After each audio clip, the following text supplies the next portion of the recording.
फिरौन तो पहले ही आपसे मोहब्बत नहीं करता था, उसने तो आपको सैयदा आसिया के कहने पर महल में रखा था। इसके अलावा फिरौन की कौम के दूसरे सरदार भी ये बात अच्छी तरह जानते थे कि आप बनी इसराइल में से हैं। वो आपसे बुग़्ज़ रखते थे, उन्होंने कत्ल का मशवरा किया था। चुनाचे मूसा अलैहिस्सलाम वहां से खौफजदा होकर निकल खड़े हुए। मिस्री आपकी तलाश में थे, फिरौन ने अपने जासूस आपकी तलाश में भेज दिए थे। उधर मूसा अलैहिस्सलाम अल्लाह ताला से ये दुआ मांग रहे थे, ऐ मेरे परवरदिगार, मुझे जालिमों के गुरोह से बचा ले। अल्लाह ताला ने आपकी दुआ कबूल फरमाई, आपको रास्ता भी दिखाया। आप जंगल की तरफ निकल खड़े हुए। आपके पास खाना था न पानी, न आपके पास सवारी का जानवर था। आपको कुछ मालूम नहीं था कि किधर जा रहे हैं। बस आप जंगल में चलते रहे। आप मिस्र से फिलिस्तीन की तरफ जा रहे थे। रास्ते में आपके जूते भी टूट गए।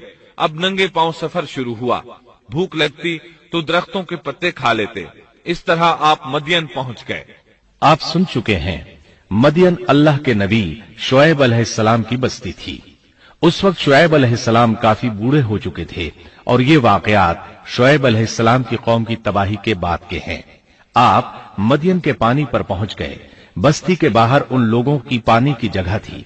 वहीं वो लोग अपने जानवरों को पानी पिलाते थे, अपने लिए भी वहीं से पानी लेते थे। मूसा अलैहिस्सलाम ने देखा कि लोग आ जा रहे हैं। किसी के पास बकरी है, किसी के पास ऊंट है। उन्होंने हौज बना रखे हैं। वो कुएं से पानी निकालकर उन हौजों में डालते हैं।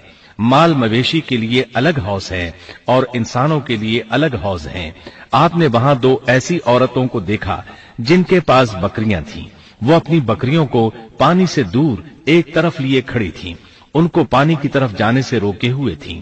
मदियन के पानी पर जब आप पहुंचे तो देखा कि लोगों की एक जमात वहां पानी पिला रही है और दो औरतें अलग खड़ी अपने जानवरों को रोकती हुई देखीं। मूसा अलैहिस्सलाम को ये देखकर हैरत हुई कि सब लोग तो अपने जानवरों को पानी पिला रहे हैं और ये दोनों पीछे खड़ी हैं। ये क्या मामला है? पूछा कि तुम्हारा क्या हाल है, यानी तुम अपनी बकरियों को पानी क्यों नहीं पिला रही?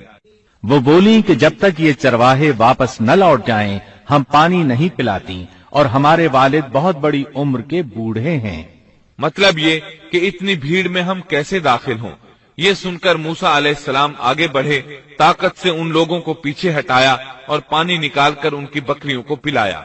फिर एक दरख्त के साए तले जा बैठे और यूं दुआ करने लगे, ऐ परवरदिगार, तू जो कुछ भलाई मेरी तरफ उतारे मैं उसका मोहताज हूँ। सैयदना अब्दुल्लाह बिन अब्बास रजी अल्लाह अन्हुमा बयान करते हैं कि सैयदना मूसा अलैहिस्सलाम नंगे पांव मदियन पहुंचे थे। उनके पैरों की जिल्द उतर गई थी। पेट भूख की शिद्दत की वजह से कमर से लग रहा था। दरख्तों के पत्ते खाते रहे थे, इसलिए उनके मुंह से पत्तों की बू आती थी। लिहाजा उस वक्त वो सख्त हाजतमंद थे। भूख शदीद थी, अजियत भी बहुत पहुंची थी, लेकिन वो किसी से भी सवाल करने के लिए तैयार नहीं थे। उन दोनों औरतों में से एक ने उनकी दुआ के अल्फाज सुन लिए। दोनों अपने वालिद शुएब अलैहिस्सलाम के पास आईं। उन्हें मूसा अलैहिस्सलाम के बारे में बताया। ये भी बताया कि वो शख्स मुहताज है, लेकिन बहुत खुददार है। इतने में उन दोनों औरतों में से एक उनकी तरफ शर्मो हया से चलती हुई आई और कहने लगी, मेरे बाप आपको बुला रहे हैं। आपने हमारे जानवरों को जो पानी पिलाया है उसकी उजरत देना चाहते हैं। मूसा अलैहिस्सलाम खुददार होने के बावजूद उस वक्त शदीद हाजतमंद थे। चुनाचे मौके की मुनासिबत से साथ चल पड़े। वो औरत मारे हया के छुप रही थी। ये बात महसूस करके मूसा अलैहिस्सलाम उससे आगे चलने लगे।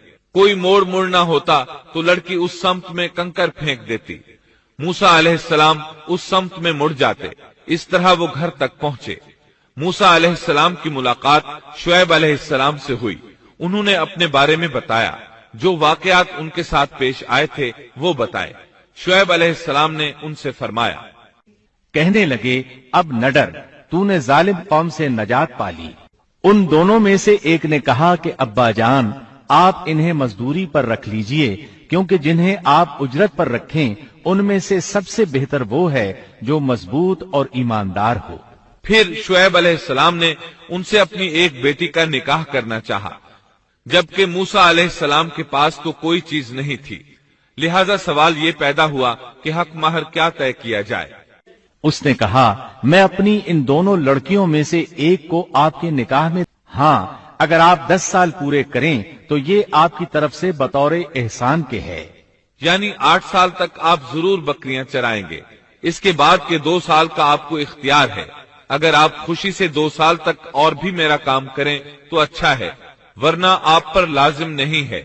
میں ہرگز یہ نہیں چاہتا کہ آپ کو کسی مشقت میں ڈالوں، اللہ کو منظور ہے تو آگے چل کر آپ مجھے بھلا آدمی پائیں گے۔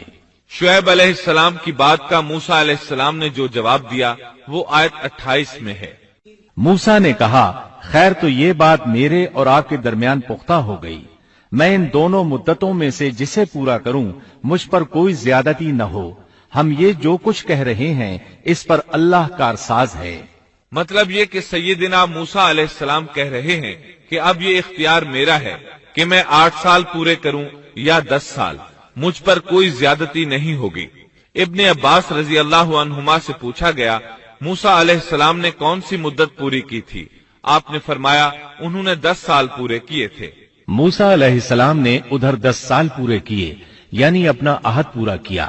اب انہیں خیال آیا کہ کافی وقت گزر چکا ہے اور حالات بھی بدل چکے ہیں، لہٰذا اب میں واپس مصر جا سکتا ہوں، اپنی والدہ، اپنے بھائی اور بہن سے ملنا چاہیے۔